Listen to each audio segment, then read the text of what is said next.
Chapter 32. The treasure hunt, the voice among the trees. Partly from the damping influence of this alarm, partly to rest Silver and the sick folk, the whole party sat down as soon as they had gained the brow of the ascent. The plateau being somewhat tilted toward the west, this spot on which we had paused commanded a wider prospect on either hand. Before us, over the treetops, we beheld the cape of the woods fringed with surf.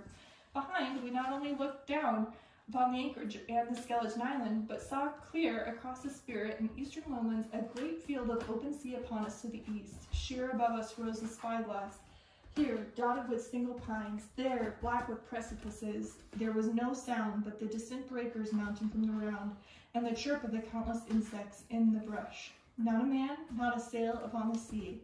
The very largeness of the view increased in the sense of solitude. Silver, as he sat, took certain bearings with his compass. There are 3 tall trees, said he, about in the right line from Skeleton Island. Spyglass shoulder, I take it, means the lower point there. It's child's play to find him stuff now. I've been half a mind to dine first. I don't feel sharp, growled Morgan. Thinking of Flint. I think it were as done me. Ah, well, my son, you praise your stars he's dead, said Silver.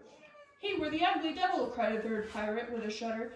That blew in his face, too. That's how I reckon he took the run to him, added Mary. Blue, well, I reckon he was blue. That's a true word. Ever since they had found the skeleton and got up to this train of thought, they had spoken lower and lower, and they had almost got to a whispering by now, so that the sound of their talk hardly interrupted the silence of the wood.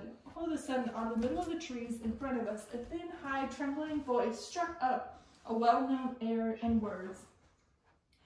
15 men on a dead man's chest, yo-ho-ho, and a bottle of rum. I had never seen the men more dreadfully affected than the pirates. The color went from their 6 faces like enchantment. Some leapt to their feet, some clawed hold of others. Morgan groveled on the ground. It's Flint! Bye! Cried Mary.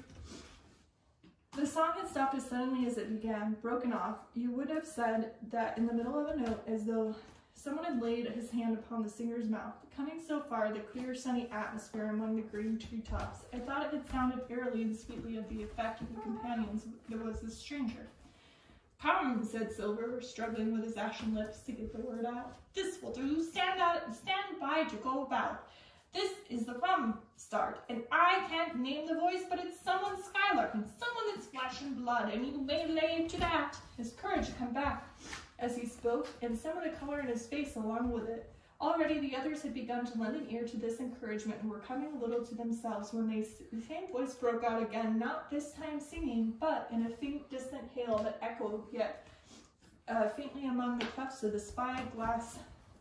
Darby McGraw, it will.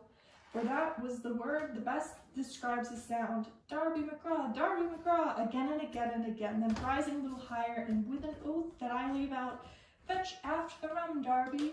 The buccaneers remained rooted to the ground, their eyes staring from their heads. Long after their voice had died away, they still started in the silence dreadfully before them.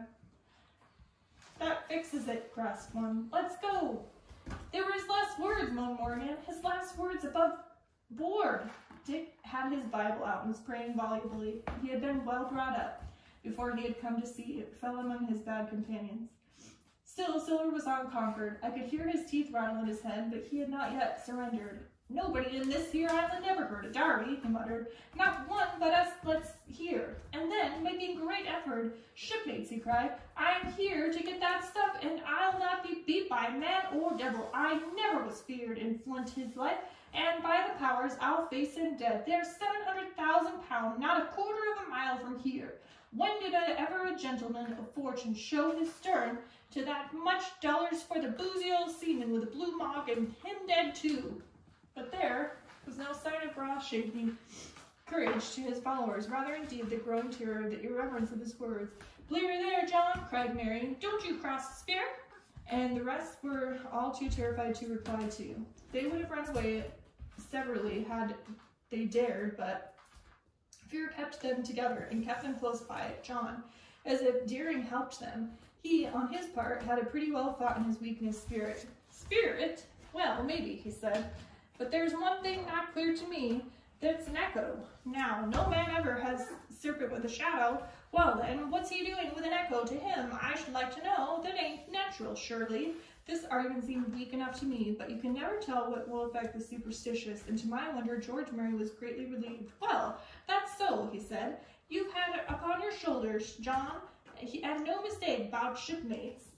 This here crew is on a wrong tack, I do believe, and come to think on it, I was like Flint's voice, I grant you, but not so clear away like it after all. It was like somebody else's voice now, it was like her. By the powers of Ben Gunn, roared Silver. Aye, and so it were, cried Morgan, springing to his knees. Ben Gunn, it were. I don't make odds now, do it? Asked Dick. Ben Gunn's not here, and nobody any more'n Flint. But the older hands greeted this remark with scorn. Why, nobody minds Ben Gunn, cried Mary. Dead or alive, nobody minds him. It was extraordinary how their spirits had returned and how the natural color had revived their faces. Soon they were chatting together in intervals or listening, and not long after, hearing no further sound, they shouldered their tools and set forth again, Mary walking first with Silver's compass, keen to them on the right line of the skeleton island. He had said the truth. Dead or alive, nobody minded Ben Gunn. Dick alone had held his Bible and looked around and saw with fearful glances, but he had found no sympathy, and Silver even joked with him on precautions. I told you, said he, I told you you'd spitted your Bible, and if it ain't no good to swear by, what do you suppose a spirit would give for it? Not that, he snapped with a big finger, halting him a moment on his crutch. But Dick would not be comforted. Indeed, he was soon plain to me that he was glad of falling sick, hastened by heat, exhausted by the shock of the alarm, and fever, predicted by Dr. Lucy, was evidently growing swiftly higher. It was fine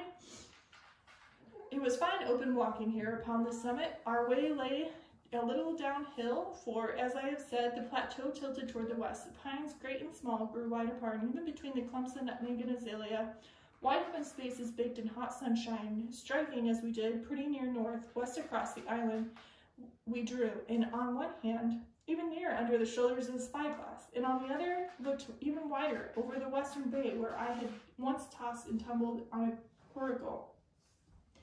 First of the tall trees was reached, and by the bearing proved the wrong one. So with the second, the third rose nearly 200 feet into the air above a clump of underwood, a giant of vegetable, with a red column as big as a cottage, and a wide shadow around in which company could have maneuvered. It was conspicuous far to the sea on the east and west, and might have been entered as a sailing mark upon the chart. But it was not its size, it was how it impressed by my companions. It was the knowledge that 700,000 pounds of gold lay somewhere buried below its spreading shadow. The thought of this money, as they drew nearer, swallowed up their previous terrors. Their eyes burned in their heads, and their feet grew speedier and lighter. Their whole soul was bound up by that fortune, that whole lifetime of extravagance and pleasure that lay waiting there for each of them. Silver hobbled, grunting on his crutch. His nostrils stood out and quivered.